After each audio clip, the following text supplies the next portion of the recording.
And now a startling ABC News investigation. A whistleblower has come forward to tell consumers about the ground beef a lot of us buy at the supermarket. Is it what we think it is, or is it padded with a filler the whistleblower calls pink slime? ABC's senior national correspondent Jim Avila set out to get answers. Gerald Zernstein grinds his own hamburger these days. Why? Because this former USDA scientist, now whistleblower, knows that 70% of the ground beef we buy at the supermarket contains something he calls pink slime. Beef trimmings that were once used only in dog food and cooking oil, now sprayed with ammonia to make them safe to eat, and then added to most ground beef as a cheaper filler. It was Zernstein who in a USDA memo first coined the term pink slime, and is now coming forward to say he won't buy it. It's economic fraud. It's not fresh ground beef.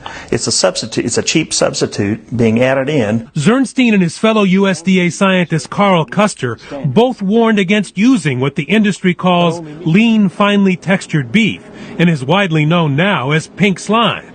But their government bosses overruled them. Why didn't you consider it beef?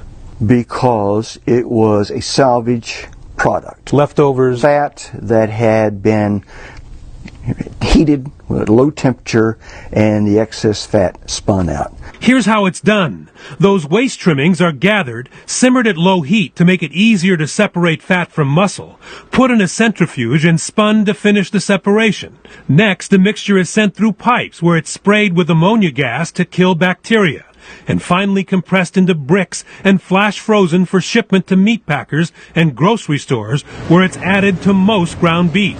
And it doesn't have to appear on the label, because over objections of its own scientists, USDA officials with links to the beef industry labeled pink slime meat.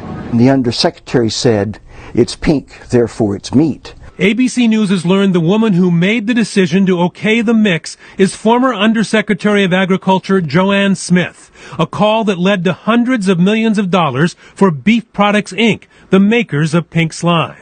When Smith stepped down from USDA, BPI's principal supplier appointed her to the board of directors, where she made at least $1.2 million over 17 years. She did not return our calls for comment. BPI says it had nothing to do with her appointment, and the USDA says, while legal then, under current ethics rules, she could not have immediately joined that board. Jim Avila, ABC News, Washington.